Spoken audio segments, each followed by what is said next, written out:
Genocide yajjaddi ogenda okutandika kuyamba abayimbi bano za mwaka ki after before covid ya wale 2019 covid 2019 paka kati yes katugenda ku analyzinga impact tuvemire ebyogamba nti no valu bagenze eggulu n'akwatolya ebisatu eggulu waliyo production hub music arts production hub nti hub center ewali studio ewali filming ewali training academy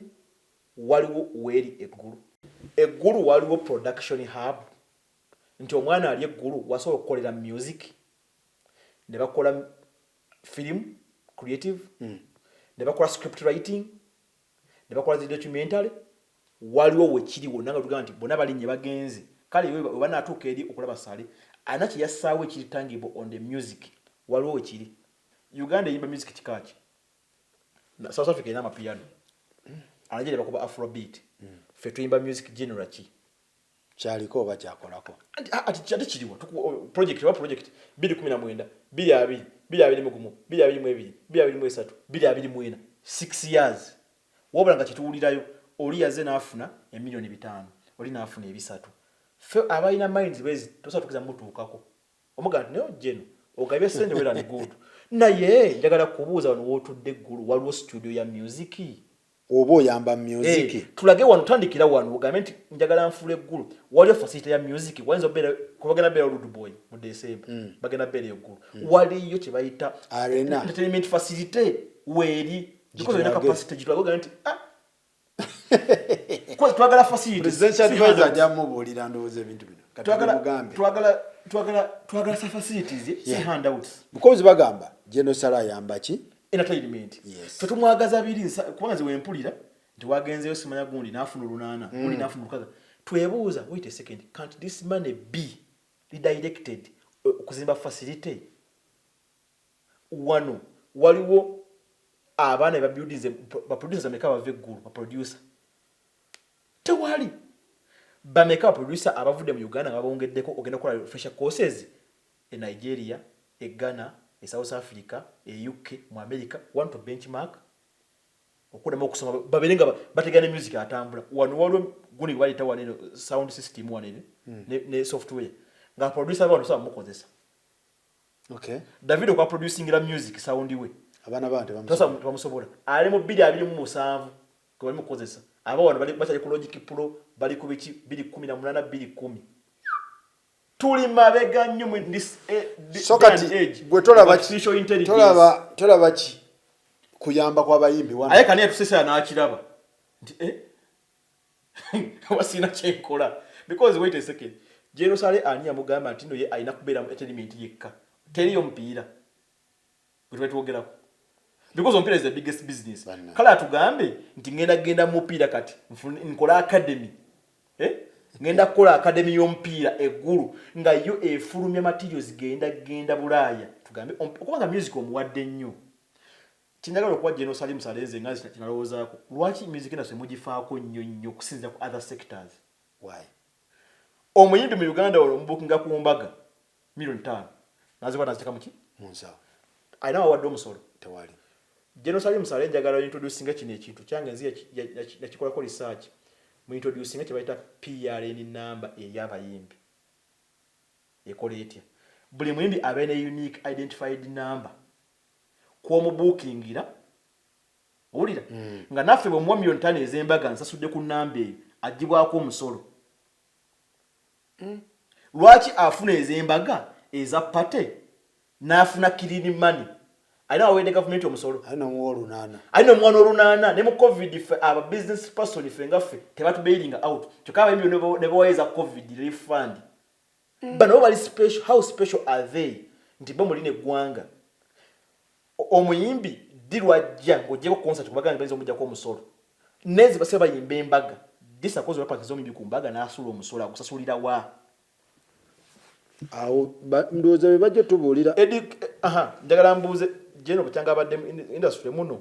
n'advisor gwaleese abayimbi bali bameka mu Uganda mubuuza abayimbi bali bameka mu Uganda ze mumbulire bino wamanga abayimbi basula ddi omusolo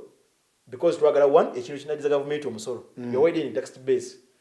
abayimbi bali emeka mu Uganda ne edikenzo naye nkubuuza obamanyi abayimbi obamanyi nsobola okukera ku matene ko lulimba mbanfuse muyimbi nebo sawo criteria ndikatusewo PRN number oba unique number ngeno ya nti 00001 J1 yejuze chameleon okitegedde tumanyi nti chameleon gwayagala mubukinga ku mbaga tuteeka nawo nga agent man jaga kubanga obiwulira yamuwadde sente teyazze bagenze wasale akompensatinge tobiwulira nti yamubukinze tugenda mu festive season bagenda bamenye obutebe omuyimbi ajja nakwata omukola embaale nakwata eggulu ku lunaku lumu nakwata omukola embaale nakwata eggulu nakwata Sheraton fireworks nakwata ne Corridor Beach nenjagala nkubuuze bamutimbye eggulu ayina Corridor Beach netondeke kiwatu ayina embaale banaye atayina nnyonyi age atambula zino kilomita zinagala zitambula atya walibeerawo muntu atafiiriddwa kyolanga tubeera mu bintu ebyo buli events nakunkulu ezigwa teyazze gundi bamenye obutebe balwanye government atenga yisale nga akwata sente nga akola ki ngabopika abantu bano ba introducing eyo namba ngane government introducing on yafunye emikolo bwejiti wa agent abooking ekulu ngogamba nti nno agent Sakozi guru performing chameleon ngali tozogose mobile money milioni ze 10 001 chameleon edinga zituuse kati nga bali abamonitoringa bamanya nti ate chameleon kunako lumaina ko bookings nga 15 so dio General Sale wabanga kuva 2019 abadde afollowinga kintu ky'abayimbi gwomubuuza sebo omuwendo gw'abayimbi ogumanyi boyamba omuwendo gwa promoter ogumanyi vako ebibiina bikirawo ku macho inagamba promoter semaza association ya gundi asolotuwa statistics asolotuwa those na twagala number oba yamba kintu kyatamanyi fewono ku gossip live ne mu program eno egena beera ya stats facts tutera ono tugambe nti abayimbi bali emitwalo bwegiti era abayingidde gye bali webati abafumye kubezi enolezesi fair n'abafudde omwaka guno enolezesi fair market bakira bakezi kuyingira bayingira bafuluma kati ogera ba planning oti okwata esente mu bilioni 15 baba tudde kusaleni suit abayimbi awera 30 badde kusaleni suit aba constituting music industry ya Uganda ndi bawade bilioni 15 ndi bazwadde omuyimbi pressure advisor atudde kusaleni suit ani abagamba nti omwendo gwa Uganda tutula kusaleni suit kandi bagamba nti bakudde mu region ziziri eno ani yagamba nti jagala obeera mu region eyo gibakozeemu ikali yayingidde jona yayingiremu eyo region so oba abayimbi mubala bano abayingidde mu bitabo byammwe bokka bemubalanga abayimbi you get my point so it is very complex nti tateesewo framework myaka gyonna gyabaddewo sirabyewo framework kutina kutambulira ekintu kiribo ekiti nti owulira omuntu ndi ba TikTok abeekutte nabo bali mu ggulu ano baagala sente ndi ba blogger basituse bali ggulu wait a second mutambulira ku parameters ki lwaki temuteekawo facilities ezemplacing abantu okukola eminjo balina okukola ki okukola ogambe twagenda beerawo kye bayita ICT hub y'ababloga titugikoze e Kampala bakeera wano okukola digital marketing ya government nga balanga obulango bwa government era nga basasulayo ku kasente because government sente zikola ki ezirina we are in the era of what digital bwe kiba nga tuli mu artificial intelligence ku mwaka nga tunana nga Jerusalem nga badayamba ba art tanaba kugenda ku shooting ku art ya AI titubene AI facilities mu Uganda zili ku music alimba then tugenda kubanga buli sawa dadi nalengedde mulangira suna mnakoze olimba lwe mmanyi lakini you can imagine ndio limya yagala okufuna sente wasalimu salagamba nakoze olimba mu mwanyi zinakoze olimba enkumbi terimba because ne projects zemuli kuogerako nazo ze failings kati atubuli atayaga tubulya ku ekikoze buya kubye eki semanya koze olimba ku mwanyi agimanyiko kye mwanyi yasoka wala robusta coffee arabic abimanyi amanyita arabica coffee amanyi grounded roast amanyi middle ground roast dark roast agimanyi abimanyi amanyi kye bayita green bean tachimanyi mbu yayimbye ku mwanyi like we have noza generally abayambi banakuga nakatambi abantu ngaffe abasomi abalina masters muganyo tuwa obagamba amazima okulwaninga system kubanga bwe manga nina master's degree nga nasoma ndi exposed lwaki oddira omuntu ataasoma nti akwadvisinga ku art how technical is he alibanga nsi experience na music naye nga tasobola running administrative wise asobola kirunning kubanga ti mbuza dinosale eggulu mbuli abayimbi booleese baproducer b'eggulu abamanyi mbaye baproducer booleese eggulu abayimbi booleese eggulu tutola kula personel gyolifutinze since 2019 since 2019 kubanga abaana abafubutuke koze kintu akitaddemu pozi nga badde azibawa ate ne bawa ssente bennengera azibanga ba individual get a company like Swang's Avenue nti agency weeri erina abayimbi nga bameka bano kiteesemuko wayimiridde nti ne olengera gundi yasituse Daddy Andre yayongemu ne Kenzo katono olwa ssente naye bamuyise yagenze ku biki ate ye namulengedde birthday baka video baka kyali awo ba birthday biki naye agamba kati yagambera jeno kanange nsanyusa okulaba naga bulijjo badde onvumireyo mbadde nkulabireyo Uganda okwadaga jeno munange oli musajja mulungi kanga badde eno ngagamba nti basajja babinnya abo aba Nigeria okuimprovinga music industry yawe ne sector yawe batunulira ebintu bina balina education basoma okay ne bagenda mu Nollywood ebinajja byatukwata wali myaka nga 10 ne badda ku mupiira balina gye bayita Pepsi Academy e Nigeria ne Mida Academy evaamu Banwanko Kanu Mikero Obi Lukumani Bosime bonna batandikirawo Academy ne badda mu music sawa yali balina Davido Burna Boy Wizkid omuyimbi munajja yajja ne Kampala coaching emitwala 5 emitwala 3 na $1 muna Uganda kiwano Davido ekivulu kyakola e Kampala akikola Burna Boy bajja wano bakima sente nga batwala kati Jeno Salenga yiwa art tasobola ku benchmarkingira ku kiri kuba kati mu Uganda abantu balaba emizanyo ya film ani yagamba mu limit into art oriented ku music yekka film bamuyambye ddi wa film honestly daba national theater weefana in the 21st century nga tukyalina zi bodies ezokutega mu curtain omuzanyo bakola bati ne basika curtain ngali mu nyumba ne lwaki afokasinga ku bayimbi bokka that is where my point is why now the bade mbuza facility lwaki sente z'abo abayimbi bali tazisama facility national theater La Bonita mbaza nyomuzanyo basawo curtain dibagenze kumula mu break twandibadde nezi olenge bakolya BET entertainment gundos otambuti nagenda nawo bili artificial intelligence graphics abakolebwa bukimu kiba kikolebwa nga bina bili what IT driven so kati gwe kikyolaba mu buno obubaluwa waliwo obutambula karaoke just mere games hide and seek ping pong temuli makulu kubanga kati amakulu gandi badde mu facility sali baddaga mantize ebintu byenkoze bye bino eso wachi ne bamwesibyeko aganye kusawo facility ne structure yani baddaga ngoye bagambe temudda ggulu nenga njaba sindisa amugambye sigana ba nabakolera ebintu ebyo mu bikozese mu facility ezo omuyimbi aliye Kalamoja aliye Erira lwasa je Kampala okola music that's where my point is tana performingira mutere house facility walinti studio music airplay or have you streamlined the platforms in CRBT aggregators but yakaba nikakati unatwa percentage weight unatwala eno wanaona mimi kama senza afuna online have you streamlined have you Jerusalem sale we organizing what you say entertainment summit or convention ku Sereno be oba otule olye bine ebirozo otegere nti maybe madem kuchikubo I was moving in this road wabanga akola for the benefit oinokola entertainment summit oite abasajja abali mu BET gulabe batule wano basomesa abantu abanajiri batule wano bana bayimbi bana mayinja babekulu badero mu audience bafune ebitabo notebook basome unless nga ine kirala kyayisa kyetamanyi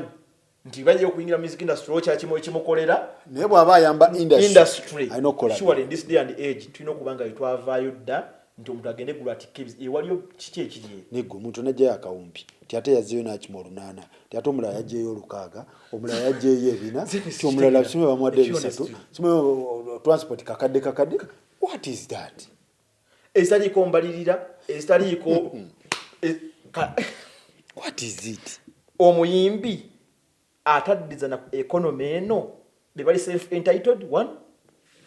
bali self entitled amano funa sente n'omusanga ali muno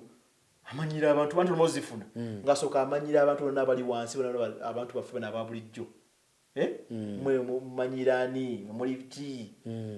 nenga sente ulizamu taxpayers what money atenga gambe omuyimbi ataka gamba lafuneze embaga ateke mu pocket ndana wakoze iki tena wajidwa ko musolo tuino kudira industry na music industry tugiseeko na famanyi mu mateka tugigagi ngentino omuntu ayingira mu atya afuma mu atya osewo facility. That's when you can finance it. Nenga kyali ka mubulu oyingire eno madinisa abayingira tobamanyi abafuma tobamanyi abafudde tobamanyi abazalibwamu tobamanyi nezibafuna muto zimanyi babagamba nga wano simanya ba promoter wandika senze wafira mu covid mula wandika milioni 8 bilioni ngomubuza how can you subject these people to external audit? Can you explain tufune wa akawumbi yako wategeke chivu kajja katya company KPMG zijje zigamenti gwe Mr. Gundo le promoter wakabyo funa kawumbi tukabile mbita wetu kole audit.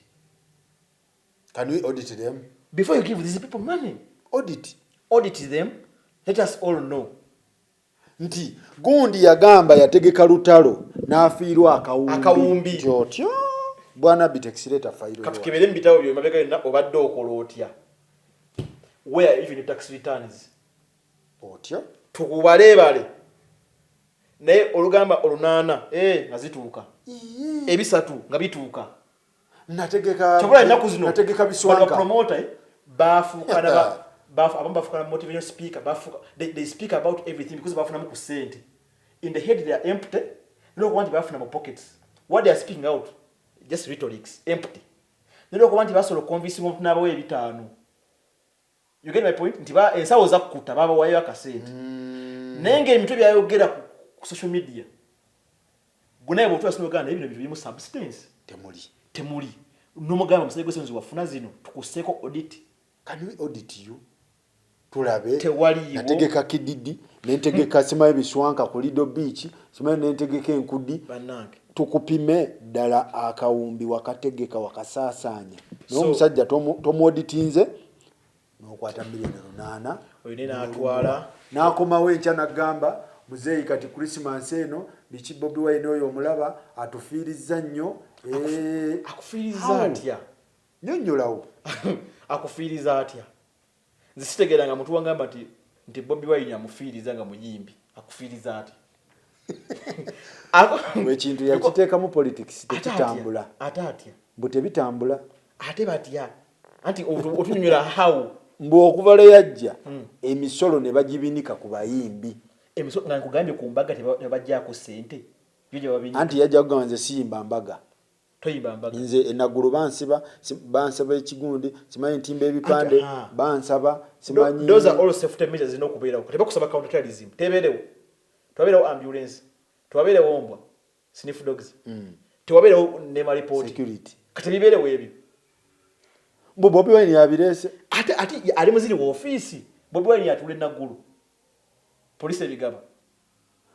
mbo okuva engeri gyava mu bayimbi lwaki tebisaba Bobi Wine yekkane bayini bebalekane batabiza saba oba yabirese Bobi Wine yakomadde okuperforming ate performing apakati ye agenda okujja tobadde result yagamba nti obutebe batukubazi bomu tebyaliwo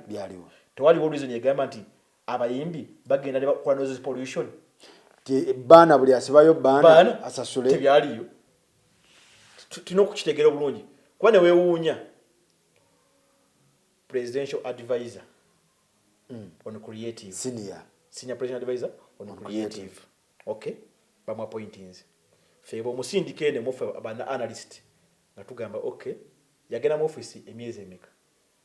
yakabera mu emeka sebiri ebiri kale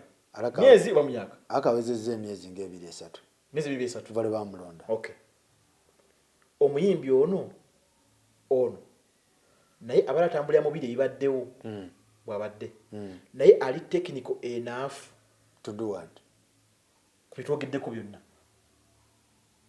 kusomera nyinga music eno yenga muyimbi anasomera bayimbi banne lwaki temulanga omulimo mu mawulire twagala professor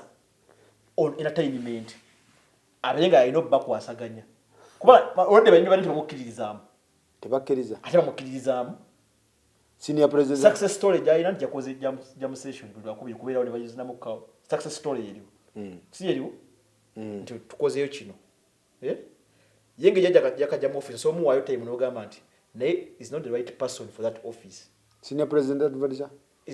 he can be a presidential advisor on the other side. Next kulira bayimbi tubyawule anti yakulira federation asobola beerawo nga presidential advisor on creative am advising nenga si yakulira okutwala abayimbi tasobola kulembera bayimbi because twagala direction olaba America zochi tusinga ojana wa manifesto yonti ngenda nze Biden myaka jibiri luvaako abakwata omulala myaka ebiri nga givaako project ojitegere never advisor bala babira yeyo kati tugambe advisor wa president Museveni on economics abonga abayina bya minister of finance bamwezi sibya ruhanga je bali economics na hata sije minister of finance kasaidia kanafe tugamba ati Kenza asobola kubera advisor well and good but naita gena bera mu kino kifo kya kulembera bayimbi umpozi achikolemu for now for interim balango omulimo guli utaga lugena professional we must go professional on day one nti yabisomerera tajja bisobola kuma administration ne wabako ne mashimbe bera nga bali awo balange mawuli kubanga olaba federations nti magogo waliwo abamwesimbako ne bakuba akalulu ne kakola ki nga yabisoma because magogo yasoma omupiira era agumanya nti yakisoma kati ono baliwo abamwesimbako nebo kituka mbayimbi awo vulugu wajira mbaseka kati gundi ateka lyadde wano akolagana na president federation no what you get my point but bogamba nti okulembera ba doctor yes atove ino ogamba nti mbadde mu taxi nenga nwanira aba doctor katika amakulembere you get my point or no banga medical practitioner Anto na abadde naye muyimbi na ward zazirina naye ate taina buyigirize because tuli mu nsi ey'obuyigirize talina bitabo he can advise olokuba nti aina art ali exposed but he should not be in administration byawukana tubyawulemu ebitabo talina atabiina get my point ntino asobola ku advise because he has the art and the knowledge and the passion yes taking your tomorrow of advisor bwe but naye mu administration the running of day to day affairs enkola y'emirimu he should also be at home nakola mu big talent ye nakola emirimu gye nenga tali muki tulina okutwaga lugenda professional nga tugamba nti kati sawa yalitwa ne badde nga tudda mu bibaluwa bino tugeze ogenda mukola y'ebibaluwa because tugeze ogenda mu nsonga y'ebibaluwa because tugenda mu entertainment muno tukola era where we can place right people we place wrong people because of the choices zibayina gye tuli mbola okuba ono Kenzo ayimirira naffe kati mu positions bili yakuli abayimbi ate presidential advisor. This is too much. Presidential advisor on creative. I know bakati ngalimu ku benchmarking gibina yogeddeko. Onagenda banga mu report. Aina banga akola in hand non adukanya. You get my point? And idea. Ati nkula. Tisitegeza Kenzo yeye wa report ate ya benchmarking. That is wrong. Gwe president ate gwe advisor. Senior. Kitegeza report yazive eno nga president wanu wabere wazikolera go benchmark. Olaba sports watale simulaindi because bagande sports entertainment byaganye okutambulire wamu. What we National Council of Sports. Eriko Secretary General Dr. Ogwero Bernard. Yes. Ali technical. Get my point? So wakola report ngajwa minister. Minister nata aitaba federation presidents. Jika minister, Bamagogo. Jika minister for sports, ye mama first lady. Yes. I know the state minister Peter Ogwanga. Kanibeta federation zenja wulu. Timagogo omupira, basala Moses Muhanji webikonde. Chegede. Ati ne ya Kenzo wejira. Kati simanyejja. Bwetuge na parliament ejimanyi. Bago balamu. You get? Kati balamu isi yali akola nga balamu. Atula kati culture. Ati. Yali badenga bali musalo alanga n'ekifo kya president wa president w'abayimbi we seek to recruit a president for Federation of Artists. He must have the following: a master's in music, dance and drama. You get my point? Nga bili benchmarked. Kati nabira nga atudde ku office nga ali technical. Gwolimu oyogerera mu system eno okubeera ento. Bwamala bikola bwati. Yeah. Kati nawa report Balam na sanctioninga oyo kati kankubuuzi. Ani benchmarkingira for presidential promoter. Aha.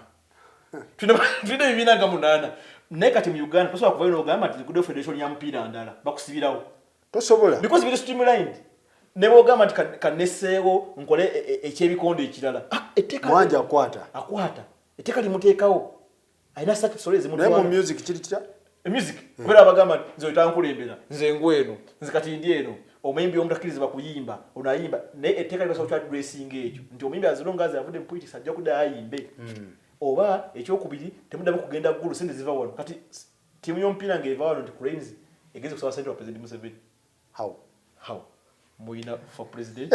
muina minister of sports, muina national council of sports. Era ne budget eyita mu parliament. Kati naffe Balam tukubiriving about them activists etegedde Balam zibadde nkugamba this is my advice. Lange ekifo kiwa president ba federation. Tukitume federation chili music federation what? UNMF, Uganda National Music Federation and tetwala promoter ati. Kitwala ki? Ba musician. Anti football neta twala netball ayina bamutwala. Kati docket yenu ya entertainment gitomera yinga abayimbi bonna bafune PRN number kwa producer lakini ani promoter nga bonna tekeli batwala ngalo tukola general assembly tunde ba delegates delegate weggulu nga delegate gulu ayimuka gamanzi wange general sale tetulina studio. You get my point? Tetulina studio tetuyinaawo internet gundi etusumbwa. Telecom companies waffe bayimbi abayimba tena kujja basa kozikola back tune. Yes. Tebafuna rights o ensonga yalese mu general assembly nga tuwulira wembala agamba ki fe Kacheeka stadium esamba mu mpira ate mu basedi vulu enkuba etukuba twaga. You get my point? Kati wane kiri wakenzo tibwe kiti batula wano webate nawulira agamba oyo saha ayomba twamuwaayo gundi ayomba twamuwaayo because nga bali mu general assembly oba abera ku mawulire bamuyita ku program namula agamba nti gundi yanyombesa naye namuwaayo ne gundi yanyombesa naye twamuwaayo. So you can get like that. You can see how unstructured, how unprofessional it is. Tebakola general assembly. Hitula oweggulu najja owekabula mayido owekigumu tebalina owembalala mbale ne bajja ba member tebiriwo wabira bye kuba biranze mawulire because bino biro bya ne gazeti general assembly ya UMF eri ku Serena kuke nyine ombuuza nti Kenzo bamulonda ddi kale bamulonda baatula waliyo general assembly kale kuze baatandika baatandika aina bela interview makole myezi ngena December actually by January Kenzo baitali kuba kandi bale yavudde mu by January yekati atuyambe kuita mweno process nga interim push akasira kazigizigi. So by January Balam yalegenze mu New Vision Daily Monitor Nairo Post nalango omulimu feba due ne tugwa applyingira twina masters tu applying batuwane batuwa titwagala masters twagala kino okoze ku kino na kino bantu nsikize ebisanizo nempitawo nemmanya nti nno kujja kwetagayo an officer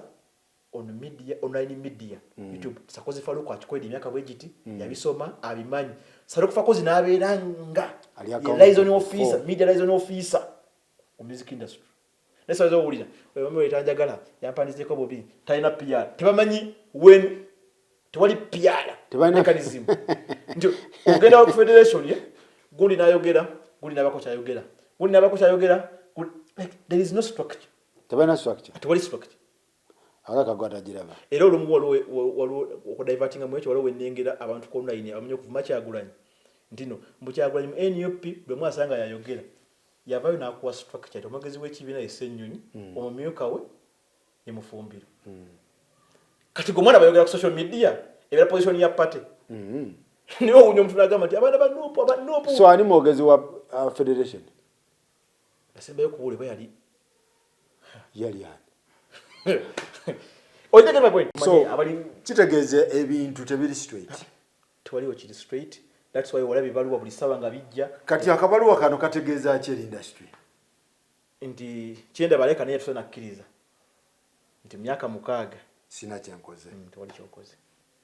ate nga naffe tumutese ku minzaani waneeno tetulabyewo ku sort analysis nti no woteeka minzaani bwoti sort analysis ye tulimba tulabye nti tewali facility eggulu tewali rights tewali kikoleddwa kankulageyo waliwo aproducer ba Nigeria gwe Tig Omori akola video ezakabi Bakirance Peterson ba Moyo Musa bonna gye bali bakola video lwaki temukwata abaana ba Sasha Vibes ba Godfather gye bali bonna be nemukola Sasha Vibes ono waffe ba 01 Darlington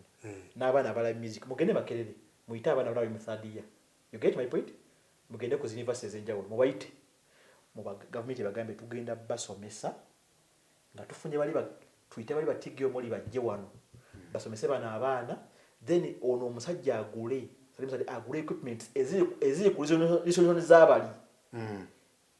agule video agule equipment ezamalayo zibenga is a government what facility so nga tugamba mimi yagala okola video bweti bana abana we bali just pay these boys some of you mu government machine weziti cyali kikoleddwa tukyali ku video bebe kula atikana agendewa ayokola video nenga ne video gyakoze teyenkana Tig Omori yakolenda te mu Nigeria obulungi resolution nenga te Uganda is a bit part of Africa beautiful with scenery jiwali ko video okola video eyo muzijinje eyo wa evayo buki nezi camera tetuli what tetuzisobola nenga te government okusinga salo okusinga kwata sente nayira nga abantu million olusanvu get that money buy facility tezinoze Kampala zinoze Mbalala bali abana ojengo basabuli yonze enjawulo abana be Makerere abamaze okusoma bendejja aba KIU abamaze okusoma university abali mu video graph bikie tubasindise ijeneze okuyetinze we emirimu wano so advisor ndoza byakolako senior nefe basa tukuza kula basale abogera bino they can never accept it to see him okwayo kyo otekayo advisor omulaka kumachanga yake dali ku TikTok nayogera private parts nayogera chichi oyo nga bamuwe ebitaano kati nebusa are we rewarding obscenity vulgarity over integrity what are we rewarding indeed this country Duke nja kunonyako next time nayenga wote tubadde ne mugana nge Duke nga tutematema ye bwate wabirabe ebintu agamba genosale nawe wekobe mu katochi okuva le watandiko yamba abantu bano eggulu ekiri kitya ngagwe omuntu oyinza tugamba nti eno waliyo arena twagimala era abayimbi b'eggulu music bategekera wano tebakyasiba biveera era balina studio ey'amaanyi twakola bi studio abayimbi gye bakwatira gye biri oba